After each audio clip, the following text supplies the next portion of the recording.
हिंदी में अगर आप 95 प्लस स्कोर करना चाहते हैं कक्षा 10वीं यूपी बोर्ड एग्ज़ाम 2026 में, तो ये वीडियो आपके लिए बहुत ही किफ़ायती और जो है हेल्पफुल साबित होने वाला है। तो इसके लिए आप इस वीडियो को अंत तक देखिएगा और मैं आज आपको पूरी की पूरी स्ट्रेटजी देने वाला हूँ कि हिंदी में अगर आप सितंबर या अक्टूबर से भी अगर तैयारी करते हैं, अगर जीरो से भी तैयारी करते हैं, तब भी आप 95 से अधिक अंक या 97, 98, 99 अंक 100 में से आप आराम से पा सकते हैं बिना किसी समस्या के। तो उसकी आज मैं पूरी की पूरी स्ट्रेटजी और डिटेल आपको बताने वाला हूँ। तो हिंदी यूपी बोर्ड कक्षा जो यहाँ पर कह सकते हो, ये 12वीं नहीं 10वीं है।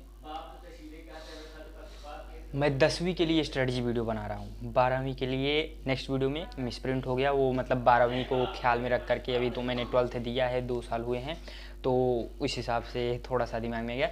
तो आगे चलते हैं। तो भाई लोगों की प्रॉब्लम, तो आपकी कुछ क्वेरीज होंगी, उसके बारे में पहले मैं लिख दिया हूँ कि क्या क्या प्रॉब्लम है। अगर आप इन सभी प्रॉब्लम से गुजर रहे हैं तो इस वीडियो को अंत तक देखिएगा और आपकी सारी जो है प्रॉब्लम, आपकी सारी समस्याएँ दूर हो जाएंगी मेरे भाई, और आप बोर्ड एग्जाम में अच्छे से अच्छा स्कोर कर पाएंगे। तो उसके लिए पहला जो प्रॉब्लम है कि सब कुछ तो पढ़ लिया हूँ, बट हिंदी गद्य पद्य साहित्यिक परिचय कैसे याद करूँ। हिंदी गद्य साहित्यिक परिचय और पद्य साहित्यिक परिचय 5-5, 10 अंक आता है एमसीक्यू में। तो बहुत लोग सोचते हैं कि इसको कैसे याद किया जाए, क्योंकि ये बहुत टफ होता है कि आचार्य रामचंद्र शुक्ल का जो है निबंध कोई बताइए, रसमीमांसा किसकी रचना है, या शेखर एक जीवनी किसकी रचना है। तो इस प्रकार से बहुत सारी मतलब जो है रचनाएं पूछी जाती हैं, विधाएं पूछी जाती हैं, लेखक के नाम पूछे जाते हैं, तो वैरायटीज़ ऑफ क्वेश्चंस होते हैं। उसके बाद क्या होता है, कुल मिलाकर बात पद्यांश के अर्थ को याद करने पर आती है। जो एक पद्यांश का अर्थ होता है आपका, जो वहाँ पर होता है चरण कमल बंदो हरियाई वाले में, या जो सुमेरे पहले चैप्टर जो है सूरदास का है, सूर सगुन वाला, ये सारे मतलब जो भी है पद्य वाले में उसका अर्थ देखो। गद्य वाला तो आप लिख लेते हो, गद्य में तो नॉर्मल सा वही अर्थ लिखना होता है, लेकिन पद्य वाले में जो अर्थ लिखना होता है वो आपको पढ़ा हुआ होना चाहिए, याद होना चाहिए। तो अगर ये प्रॉब्लम आपका है तो उसको भी आज मैं डिस्कस करने वाला हूँ। उसके बाद तैयारी बिल्कुल शून्य, जीरो है तो क्या करूँ। जीरो है तब भी कोई प्रॉब्लम नहीं, इस वीडियो को लेकिन आपको आखिरी अंत तक देखना पड़ेगा, ठीक है मेरे भाई। उसके बाद पहले किस टॉपिक को तैयार करूं। अगर आप बिगिनर हैं तो आपके मन में ज़रूर आएगा कि पहले कौन से टॉपिक पढूं।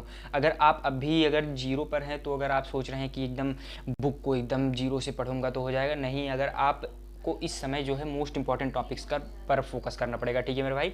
तो मोस्ट इंपॉर्टेंट टॉपिक के बारे में भी मैं आपको बताऊँगा, और टाइम टेबल कैसे बनाऊँ मैं टाइम टेबल भी आपको बना करके दूंगा, ठीक है मेरे भाई। अगर ये वीडियो लंबी होगी तो मोस्ट प्रोबेबली नेक्स्ट वीडियो में आपको टाइम टेबल या कम्युनिटी पोस्ट कर दूंगा, ठीक है, टाइम टेबल कैसा रहेगा। उसके बाद रिवीजन कैसे करूँ, ये सारी स्ट्रेटजी, ये 5-6 जो आपकी जो प्रॉब्लम्स हैं आज मैं उसको डिस्कस करने वाला हूँ, ठीक है मेरे भाई। तो जो पहला प्रॉब्लम है उसके बारे में डिस्कस करने वाला हूँ। तो पहला प्रॉब्लम क्या है कि सब कुछ पढ़ लिया हूँ बट हिंदी गद्य पद्य साहित्य का कैसे हो। तो देखो मेरे भाई, आज आपके ऊपर से मैं बर्डन हटा दे रहा हूँ, उसको रटने की ज़रूरत नहीं। मैंने बोर्ड एग्ज़ाम कक्षा 10वीं में 100 में से 95 अंक प्राप्त किए थे, 100 में से 95 मार्क्स, आप समझ सकते हो 95 मार्क्स। और मैंने, अगर मैं आपको बता दूँ, मैंने लगभग 200 से 200 गद्य में और 200 पद्य में मैंने लेखक के जो है साहित्यिक परिचय पढ़े थे। यानी जैसे वो हो गया आपका क्या कहते हैं, रसमीमांसा विचार भी थे, और उसके बाद जो कहते हैं सेवा सदन, उपन्यास, तितली, कंकाली रेवती, मतलब इस प्रकार की जो भी विधाएं थीं या जो भी कृतियां थीं उसको मैंने पढ़ा, लेखक के परिचय पढ़े, सारी चीज़ें पढ़ी। मैं, आप जान लीजिए कि 5 या कह सकते हो 400 प्लस मैंने इन चीज़ों को पढ़ा। लेकिन बोर्ड एग्ज़ाम में ये 10 अंक का उस टाइम पे भी आता था, लेकिन पैटर्न चेंज था, लिखना था। तो उसमें भाई 10 अंक का आता था, उसमें मैंने जान लो कि इतना पढ़ने के बावजूद भी मेरा एक क्वेश्चन क्या हो गया, गलत हो गया, जो कि 2 अंक का था, ठीक। उसमें था कि प्रिय प्रवास किसकी रचना है, ये आया था और मेरा मिस्टेक हो गया था। तो यानी 2 अंक वहाँ पर कटे थे। मैं 400 से अधिक जो है कृतियाँ याद किया था, फिर तब भी जाकर के मेरे 2 अंक कट गए। तो आप इस पर बहुत ज़्यादा ध्यान मत दीजिए। मैं सीधी सी बात कहूँगा, आप जो है रेगुलर जितना पढ़ पाते हैं, ओवरऑल अगर आप 100 से 150 भी पढ़ लेते हैं, उसमें अगर आपको 10 अंक का आता है, 10 में से आप 8 या 9 आराम से कर ले जाएंगे। अगर आप 1000 पढ़ लेंगे या 10,000 पढ़ लेंगे, कृतियाँ, तब भी आप 10 में से हो सकता है 10 कर लें, या 8 है या 9 ही कर पाएंगे। तभी भी अगर मैं पेपर बनाऊंगा तो आप तो 8 ही कर सकते हैं, ठीक है। और अगर जो है अगर 10 में से अगर 150 या 200 पढ़ें तब भी आप जो है 10 में से 8 या 9 कर लेंगे। तो ओवरऑल ज़्यादा इसको मत पढ़ना, जितना आप पढ़ सको उतना पढ़ लो बस, ठीक है। ये भी नहीं कि एक ही 2 पढ़ के जाएंगे और 10 बन जाएगा, नहीं। ओवरऑल मतलब 100 से 150 ही पढ़ो, उतना इनफ है, ठीक है। उसके बाद दूसरे कंडीशन में बात करते हैं कि जो है पद्यांश कैसे पढ़ें। पद्यांश जो है 5-6 अंक आता है, 6 अंक का 3 क्वेश्चन रहते हैं, 2+2+2। इसमें से एक क्वेश्चन आपका आएगा जो है ये मतलब काव्य सौंदर्य के तत्व पर, यानी अलंकार बताना होगा, या तो हो सकता है आपको अलंकार पूछ ले, या रस पूछ ले, या छंद पूछ ले। तो उसमें जो है आपको मतलब तब भी ये एक टफ अगर आपको आता रहेगा तो आप कर ले जाएंगे, ठीक है। उसके बाद मैं आपको कहूँगा कि इसमें अगर प्रॉब्लम हो रहा है तो शुरू के स्टार्टिंग के पहले 3 चैप्टर 3 पाठ को आप पढ़ लें, ठीक। केवल और केवल पहले 3 पाठ को आप पढ़ लें, इसी में से एक आना होगा तो आ जाएगा, ठीक है मेरे भाई। बहुत ज़्यादा आगे पीछे मत भागिएगा। अगर एनसीईआरटी बुक है, आपका एनसीईआरटी बुक है, तो उसमें से आप केवल और केवल शुरू के 3 पाठ, सूरदास, तुलसीदास, हो सके तो रसखान या बिहारी लाल या मैथिली शरण गुप्त मतलब सुमित्रानंद पंत, इन 2-3 अध्याय मतलब शुरू के 2 तो आप अवश्य रूप से पढ़ना, तुलसीदास और सूरदास का। उसके बाद एक एक्स्ट्रा जो तीसरा होगा, आप पढ़ना चाहें तो पूरा पढ़ सकते हैं, मैं बिल्कुल नहीं रोक रहा हूँ। लेकिन अगर आपके पास समय नहीं है, अगर आप चाहते हैं उतना मैं नहीं पढ़ पाऊँगा, तो 3 चैप्टर मिनिमम पढ़ लो, उसी में से आ जाएगा मेरे भाई। शुरू के 3-4 चैप्टर से आता है, अगर आना होगा तो आ जाएगा, नहीं आना होगा तो आप 14 पढ़ेंगे तब भी नहीं कर पाएंगे, क्योंकि 14 चैप्टर को याद करना कोई मामूली बात नहीं होती। उस समय संदर्भ प्रसंग आपको याद आ जाएगा एग्जाम टेम्परामेंट में। 14 चैप्टर में से किस चैप्टर से लिया गया है संदर्भ आप लिख ही नहीं पाएंगे, तो मतलब क्या है, शुरू के 3 चैप्टर अच्छे से तैयार करके जाओ मेरे भाई, ठीक है। उसके बाद जो होगा देखा जाएगा, ठीक है। उसके बाद इसी में से आएगा यार, मोस्ट प्रोबेबली आता ही आता है, ठीक। मैं ऐसा कोई अनुभव से कह रहा हूँ भाई, मैंने भी पढ़ा है 14 चैप्टर, मैं भी पढ़ा हूँ अर्थ, लेकिन शुरू के पहला ही आ गया था। यानी अब समझ लो कि जो 14 चैप्टर पढ़ा था वो समझ लो कि लगभग बर्बाद ही समझो। अब जैसे पहले चैप्टर का पहला ही मतलब पंक्ति आ गया, समझ लो पहला ही पैराग्राफ, तो अब जो मैंने 14 चैप्टर की मेहनत की थी वो तो बर्बाद तो नहीं कर सकता, लेकिन पूरा मतलब जो है समय तो लगा ही लगा, ठीक। उसके बाद तैयारी बिल्कुल शून्य या जीरो है तो क्या करूं।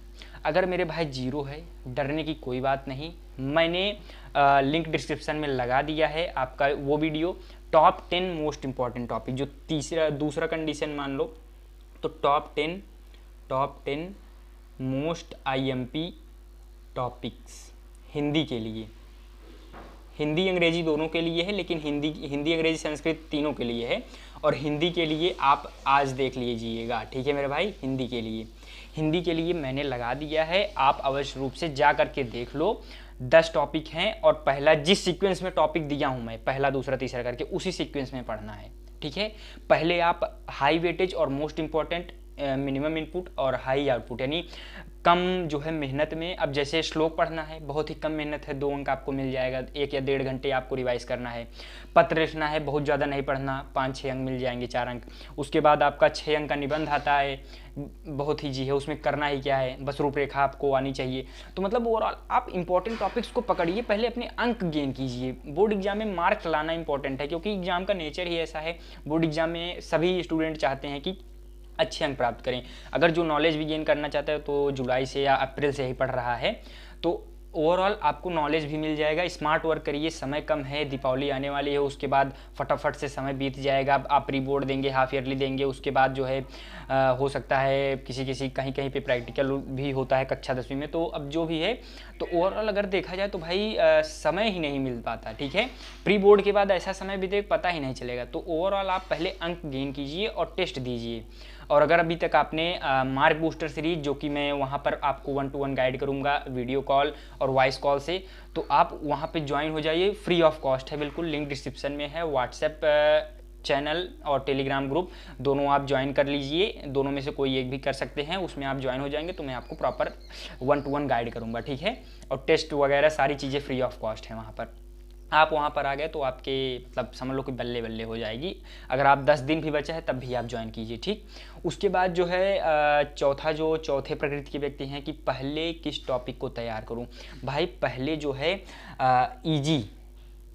ईजी टॉपिक्स को आप पकड़िए, उसको ख़त्म कीजिए, जो मतलब आपको मतलब 1 या 2 दिन में ख़त्म हो जाएगा। अब निबंध है, पढ़ना ही नहीं है, आपने बचपन से ही पढ़ा है, उसको थोड़ा बहुत रिवाइज करना है।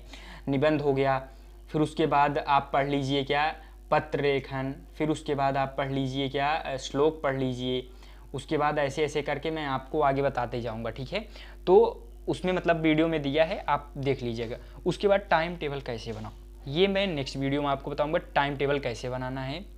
ये टाइम टेबल आपका होना चाहिए इसी की सीक्वेंस में कि आज निबंध पढ़ लिया, कल पत्र पढ़ लूँगा, परसों भी 2 दिन पत्र को दे दो, उसके बाद श्लोक 1 दिन लगेगा, उसके बाद जो है संदर्भ पद्य गद्यांश का संदर्भ आप एक हफ्ते मान लो, ठीक है। जीवन परिचय 2-3 दिन लगेगा, 4 दिन, गद्य का 2-3-4 दिन, पद्य का, तो मतलब ओवरऑल ऐसे इस तरीके से जाएगा। तो मैं आपको गाइड करूंगा मार्क बूस्टर सीरीज में, तो उसको ज्वाइन कर लो, इसीलिए मैं बार बार बोल रहा हूँ, ठीक है।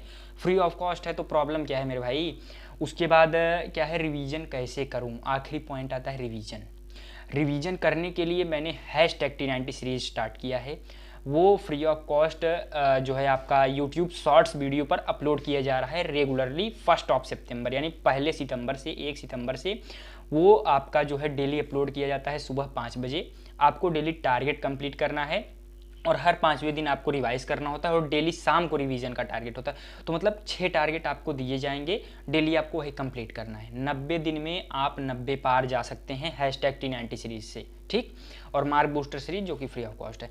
तो ओवरऑल मेरे भाई 6 प्रकृति के जो है स्टूडेंट हैं। आप देखिए 6 तरीके के प्रॉब्लम्स थी, मैंने 6 के 6 प्रॉब्लम्स को डिस्कस कर दिया। और उसके बाद मेरे भाई जो यहाँ पर मैंने लिखा है join mark booster series from free guidance for free guidance, यानी फॉर फ्री गाइडेंस, यानी जो है आपको फ्री गाइड किया जाएगा फ्री ऑफ कॉस्ट। उसको ज्वाइन कीजिए और अपने मार्क्स को बूस्ट कीजिए, ठीक है मेरे भाई। अधिक से अधिक अंक प्राप्त कीजिए बोर्ड एग्जाम में। और आप जानते ही हैं कि बोर्ड एग्ज़ाम में मैंने भी 95 अंक लाए हैं 100 में से, तो मुझे पता है किस तरीके से आपको गाइड करना है।